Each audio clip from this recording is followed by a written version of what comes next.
How to design turbo compressor wheel in SolidWorks. First, create a sketch to make the root wheel.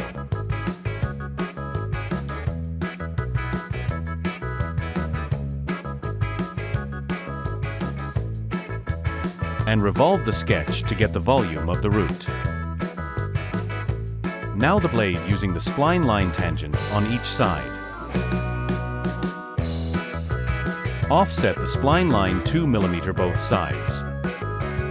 Now extrude the blade offset 6 mm from the center and up to surface. Shape the blade using revolved cut around the center of the wheel.